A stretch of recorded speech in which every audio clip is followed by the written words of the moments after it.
Hi friends, நம்ம இந்த வீடியோவில் என்ன பார்க்க போகிறோம்னா GST goods and service tax அதை பற்றி தான் பார்க்க போகிறோம். ஸோ நம்ம ஜிஎஸ்டி பார்க்கறதுக்கு முன்னாடி டேக்ஸில் முதல்ல என்னென்ன டேக்ஸ் இருக்குதுங்கிறத முதல்ல தெரிஞ்சுப்போம்.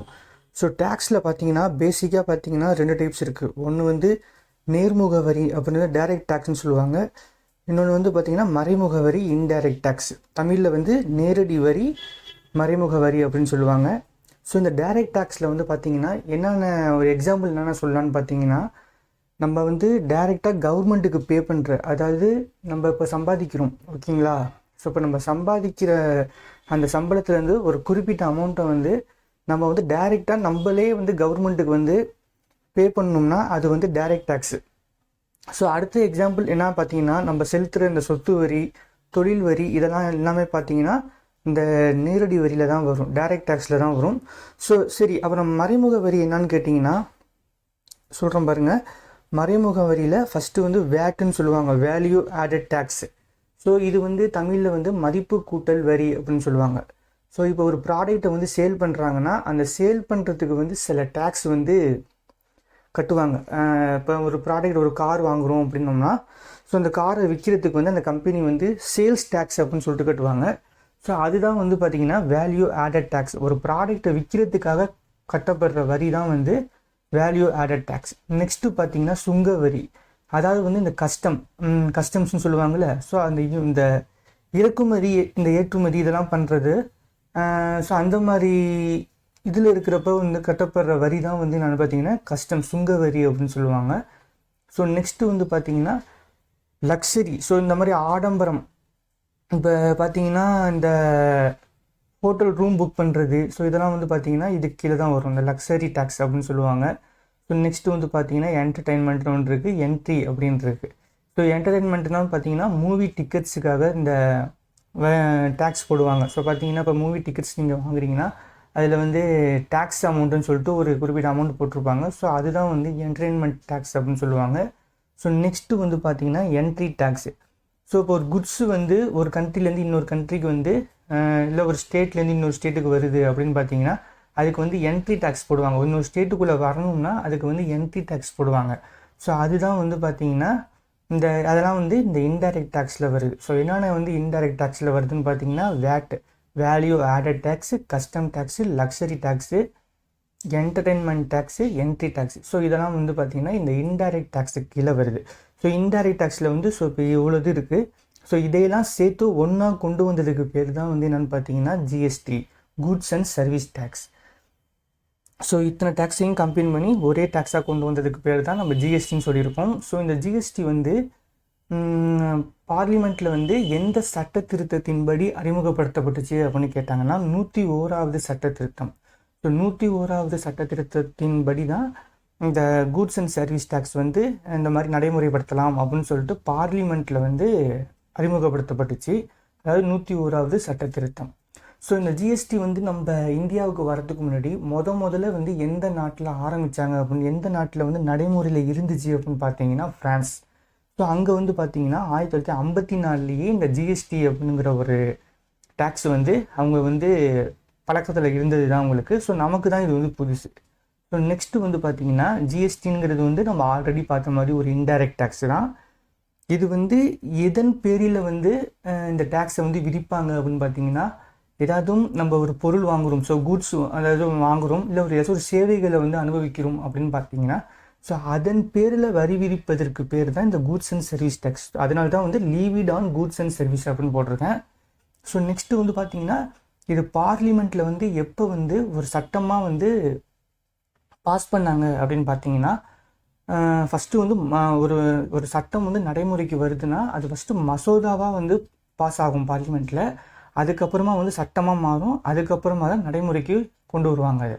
ஸோ அதன்படி பார்த்தீங்கன்னா இது எப்போ ஒரு சட்டமாக பாஸ் ஆணுச்சு அப்படின்னு பார்த்தீங்கன்னா 29th March 2017. அப்போ தான் பார்த்தீங்கன்னா ஒரு சட்டமாக இது பாஸ் பண்ணுச்சு. அதுக்கப்புறமா இது எப்போ நடைமுறைக்கு கொண்டு வந்தாங்க அப்படின்னு பார்த்தீங்கன்னா 1 July 2017. ஓகேங்களா. ஸோ நெக்ஸ்ட் இந்த ஜிஎஸ்டியோட நோக்கம் என்னென்னு பார்த்தீங்கன்னா மோட்டோ, அதாவது முழக்கம். இது என்னத்துக்குன்னு பார்த்தீங்கன்னா, இதுக்கு முன்னாடி ஜிஎஸ்டி வரத்துக்கு முன்னாடி டேக்ஸ் ஒவ்வொரு ஸ்டேட்டும் எப்படி பே பண்ணிட்டு இருந்தாங்கன்னா, இப்போ நம்ம தமிழ்நாடு, ஆந்திரா, கர்நாடகா இருக்குதுன்னு பார்த்தீங்கன்னா வச்சுக்கோங்களேன். ஸோ இதில் வந்து ஒவ்வொரு ஸ்டேட்டுக்கும் ஒவ்வொரு பெர்சன்டேஜ், அதாவது வந்து எல்லாமே வந்து ஈவனாக இருக்காது. இப்போ நம்ம தமிழ்நாடு, ஆந்திரா எல்லாமே வந்து ஈவனான பெர்சன்டேஜ் அமௌண்ட்டில் வந்து இந்த ஒரு பொருளை விற்கிறதுக்கோ இல்லை ஒரு சேவையை அனுபவிக்கிறதுக்கோ வந்து டேக்ஸ் விதிக்க மாட்டாங்க. ஒவ்வொரு ஸ்டேட்டில் ஒவ்வொரு மாதிரி இருக்கும். ஸோ இதெல்லாம் இப்படி இருக்கக்கூடாது அப்படின்னு சொல்லிட்டு காமனாக எல்லா ஸ்டேட்டுக்கும் ஒரே மாதிரி ஈவனாக இருக்கணும்னு கொண்டு வரதுக்காக அறிமுகப்படுத்தப்பட்டது தான் இந்த ஜிஎஸ்டி. ஸோ அதனால தான் வந்து இதோட மோட்டோ வந்து என்ன சொல்கிறாங்கன்னா, ஒரே தேசம், ஒரே சந்தை, ஒரே வரி அப்படின்னு சொல்லிட்டு இந்த நோக்கம் வந்து கொடுத்துருக்காங்க. ஸோ ஜிஎஸ்டி வந்து 1 பாயிண்ட் டேக்ஸு. இதுக்கு முன்னாடி இருந்த இந்த வேல்யூ ஆடட் டேக்ஸ் வந்து multi point tax. So next வந்து பார்த்திங்கன்னா ஜிஎஸ்டி வந்து எத்தனை அடுக்குகளில் வந்து பிரிக்கப்பட்டிருக்கு, அதாவது இந்தந்த பொருளுக்கு இவ்வளோ வரி விதிக்கலாம் அப்படின்னு சொல்லிட்டு பிரிக்கப்பட்டிருக்காங்க அப்படின்னு பார்த்தீங்கன்னா 5 அடுக்குகள் கொடுத்துருக்காங்க. ஃபஸ்ட்டு வந்து ப்ரீசியஸ் ஐட்டம்ஸ், அதாவது இந்த கோல்டு இந்த இதெல்லாம் இருக்குது பார்த்தீங்களா. ஸோ இதுக்கு வந்து மினிமம் பெர்சன்டேஜாக 3% வந்து ஜிஎஸ்டி வந்து விதிக்கலாம் அப்படின்னு சொல்லிட்டு அலோவ் பண்ணியிருக்காங்க. நெக்ஸ்ட்டு பார்த்தீங்கன்னா 5% on tea and coffee and other 30, அதாவது வந்து 308 ஐட்டம்ஸ். ஸோ இந்த டீ காஃபி உட்பட 308 ஐட்டம்ஸ்க்கும் வந்து 5% ஜிஎஸ்டி வந்து கலெக்ட் பண்ணலாம் அப்படின்னு சொல்லியிருக்காங்க. ஸோ நெக்ஸ்ட்டு 178 ஐட்டம்ஸ், அதில் வந்து குறிப்பிட்டு பார்த்தீங்கன்னா இந்த மொபைல் ஃபோன்ஸு இதெல்லாம் இருக்குது பார்த்தீங்களா. ஸோ இதுக்கெல்லாம் வந்து 12% ஜிஎஸ்டி வந்து கலெக்ட் பண்ணலாம் அப்படின்னு கொடுத்துருக்காங்க. நெக்ஸ்ட்டு வந்து பார்த்தீங்கன்னா 18% on camera and 517 items.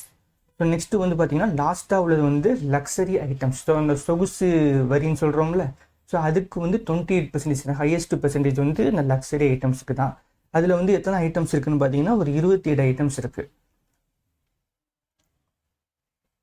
So next வந்து பார்த்தீங்கன்னா இந்த ஜிஎஸ்டி கால்குலேஷன் தெரிஞ்சுக்கோங்க, ரொம்பவே முக்கியமானது. ஜிஎஸ்டி வரதுக்கு முன்னாடி நம்ம எப்படி டேக்ஸ் பே பண்ணிட்டு இருந்தோம், ஜிஎஸ்டி வந்ததுக்கப்புறம் நமக்கு எவ்வளோ டேக்ஸ் பே பண்ணுறோம், அதனால் நமக்கு என்ன பெனிஃபிட்ங்கிறது முதல்ல தெரிஞ்சுக்கோங்க. ஸோ இந்த கால்குலேஷனை பார்த்துக்கிட்டிங்கனாலே நீங்கள் வந்து ஜிஎஸ்டி வந்து நமக்கு வந்து பாசிட்டிவாக நெகட்டிவானுங்கிறது உங்களுக்கு புரியும். ஸோ வந்து ஃபஸ்ட்டு பார்த்தீங்கன்னா ஒரு ப்ராடக்ட் வந்து தயாராகுது. இப்போ ஒரு மேனுஃபேக்சரர் வந்து ஒரு ப்ராடக்ட்டை வந்து தயாரிக்கிறாங்க. ஸோ அவங்க தான் வந்து ப்ரொடியூசர், ஓகேங்களா. ஸோ அந்த ப்ராடக்ட் தயாரிக்கிறதுக்கு அவங்களுக்கு ஆகிற செலவு வந்து பார்த்தீங்கன்னா 100 ருபீஸ் தான், ஓகேங்களா. அவங்க ப்ராடக்ட் தயாரிக்கிறதுக்கு ஆகிற செலவு வந்து 100 ருபீஸ் தான். ஸோ அவங்க வந்து அதில் மார்ஜின் ஃபிக்ஸ் பண்ணுறாங்க. எனக்கு வந்து இதில் இவ்வளோ ப்ராஃபிட் வேணும்னு சொல்லிட்டு மார்ஜின் ஃபிக்ஸ் பண்ணுறாங்க. ஸோ அந்த மார்ஜின் ரேட் வந்து 100. ஸோ அவங்க லாபம் வந்து 100 ரூபா லாபம் வச்சு விற்கிறாங்க. ஸோ விற்கிறப்ப அவங்க வந்து அந்த பொருள் வந்து அந்த பொருளோட விலை வந்து 200 ரூபாய் ஆகுது அப்படின்னா, சரிங்களா. ஸோ இப்போ வந்து இந்த பொருளை அவங்க விற்கணும். யார்கிட்ட விற்கணும்னா ஹோல்சேலர்கிட்ட விற்கணும்.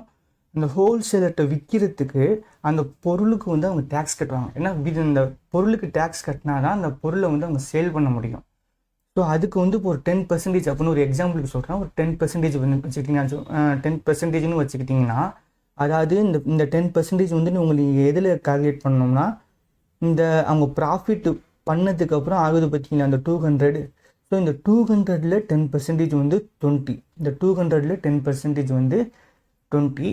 ஸோ அதை சேர்த்து தான் அவங்க வந்து ஹோல்சேலர்கிட்ட வந்து அந்த பொருளை வந்து சேல் பண்ணுவாங்க. அப்போனா அவங்க பொருளை தயாரிக்கிற ஆன செலவு வந்து 100 ரூபா, அவங்க ப்ராஃபிட் மார்ஜின் ரேட்டு வந்து 100 ரூபா, மொத்தம் 200 ரூபா. அந்த 200 ரூபாயில் 10%ங்கிறது 20 ருபீஸ். ஸோ இப்போ 220 ரூபாய்க்கு வந்து இந்த ப்ராடக்ட் வந்து ஹோல்சேலர்கிட்ட வருது. 220 ரூபாய்க்கு அந்த ப்ராடக்ட் வந்து ஹோல்சேலர்கிட்ட வருது. ஸோ ஹோல்சேலர் வந்து அந்த ப்ராடக்ட்டுக்கு வந்து ஒரு 10 ரூபா மார்ஜின் வச்சு விற்கிறாங்க. 10 ரூபா மார்ஜின் வச்சு விற்கிறாங்க அப்படின்னா அவங்களுக்கு லாபம் வந்து 10 ரூபான்னு அர்த்தம். ஸோ அப்போனா அந்த பொருளோட விலை வந்து 230 ரூபா. ஸோ இந்த 230 ரூபா இவங்க விற்கிறதுக்கு வந்து இவங்க வந்து ஒரு 10% வரி கட்டுறாங்க. அப்படின்னா இந்த 230 ரூபாயில் 10% வந்து என்னென்னு பார்த்தீங்கன்னா 23 ரூபா. ஸோ 253 ரூபா. ஸோ இந்த ஹோல்சேலர் வந்து ஒரு பொருளை வந்து ரீட்டைலர்கிட்ட விற்கணும்னா 253 ரூபா அப்படின்னு சொல்லிட்டு தான் அந்த பொருளை விற்கணும். ஸோ அதுக்கு தான் வந்து அவங்க இந்த சேல்ஸ் டேக்ஸ் அந்த வரி கட்டி ரீட்டைலர்கிட்ட விற்கிறாங்க. ஒரு பொருளை விற்கணும்னா வரி கட்டணும். ஸோ அதுக்காக செலுத்தப்படுறது தான் அந்த 10%. அது வந்து நான் ஒரு எக்ஸாம்பிளுக்கு தான் சொல்கிறேன், சரிங்களா. அந்த 253 ரூபாய்க்கு அந்த பொருளை வந்து ரீட்டைலர் வாங்குறாங்க. ஸோ இப்போ ரீட்டைலருக்கு ப்ராஃபிட் வேணுமா, ஸோ ரீட்டைலருக்கு வந்து ப்ராஃபிட் வேணும்னா அவங்க வந்து ஒரு 10 ரூபா ப்ராஃபிட் வச்சு விற்கிறாங்க அப்படின்னா அந்த பொருளோட மதிப்பு வந்து 263 ரூபாயாக வருது. அதை வந்து அவங்க கன்சியூமர்கிட்ட கொண்டு போய் விற்கணும். ஸோ ஸோ ஓகேங்களா, அவங்க அப்போ அதுக்கு டேக்ஸ் கட்டணும். ஸோ அதுக்கு ஒரு 10% போட்டிங்கன்னா ₹26.30. அதோட டேக்ஸ் அவங்க சேல் பண்ணுற டேக்ஸ் வந்து ₹26.30. ஸோ இந்த டேக்ஸ் அமௌண்ட்டையும் சேர்த்து தான் அவங்க வந்து அதை வந்து கன்சியூமர்கிட்ட வந்து விற்பாங்க. கன்சியூமர்னால் யாருன்னா இந்த பொருளை வந்து யார் வாங்குறாங்க, நம்ம தான் வாங்குகிறோம், பப்ளிக் நம்ம தான் வாங்குகிறோம். ஸோ நம்ம தான் கன்சியூமர். ஸோ ஆக்சுவலாக பார்த்தீங்கன்னா இப்போ ₹100 ரெடியான பொருள் வந்து எவ்வளோத்துக்கு விற்கிறாங்கன்னா கிட்டத்தட்ட ₹290 விற்கிறாங்க.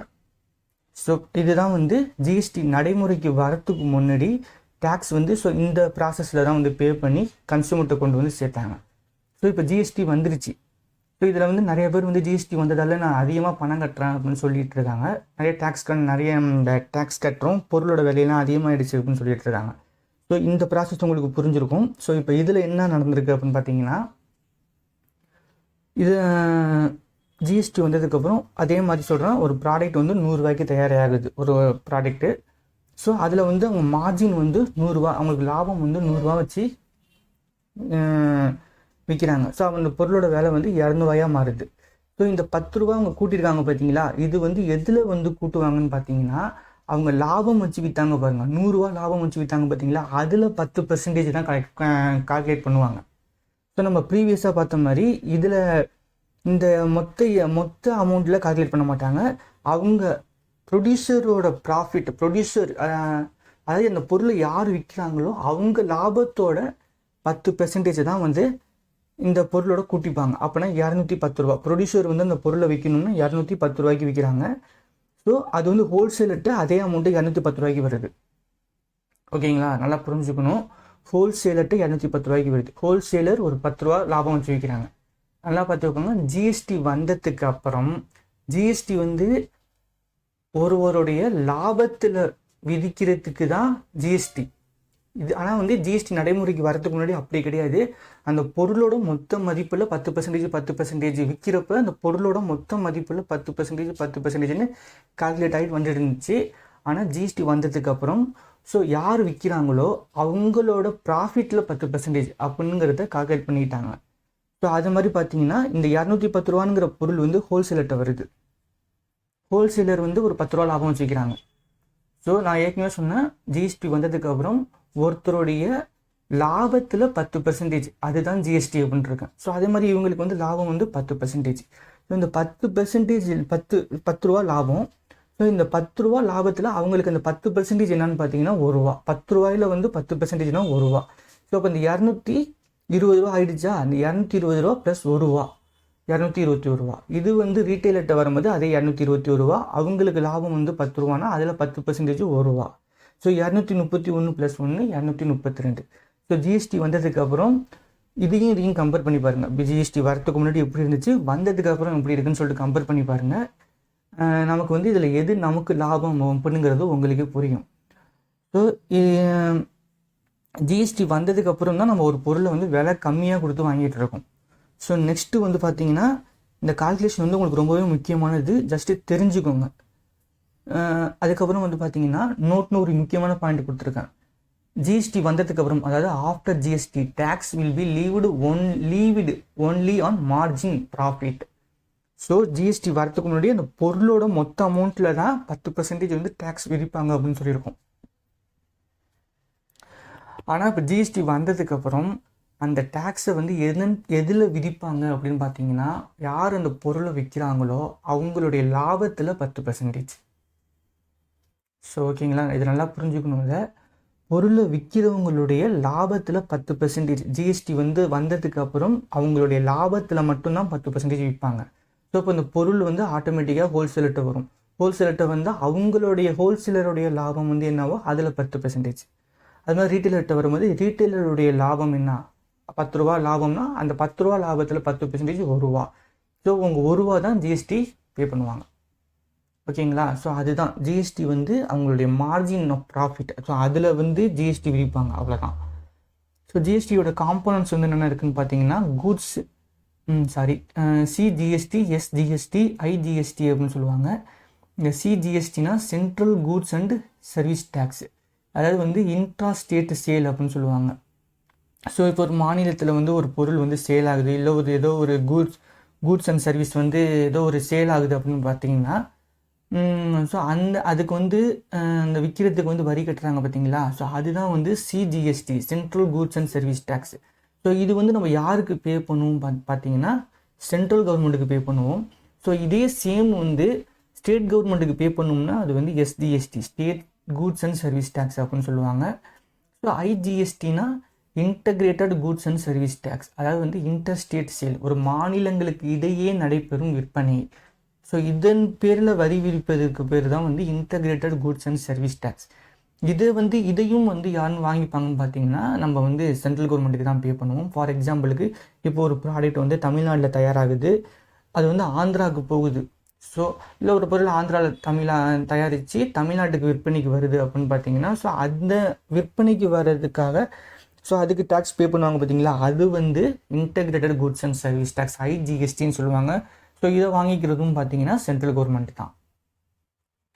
ஸோ ஓகே, இப்போ நம்ம ஜிஎஸ்டி என்னென்னு பார்த்துக்கிட்டோம். ஸோ அதில் வந்து என்னென்ன ஸ்லாப்ஸ், எத்தனை அடுக்குகளில் வந்து ஜிஎஸ்டி வந்து கலெக்ட் பண்ணுறாங்க, அதோட காம்பனன்ட்ஸ் என்னென்ன இருக்குன்னு தெரிஞ்சுக்கிட்டோம்.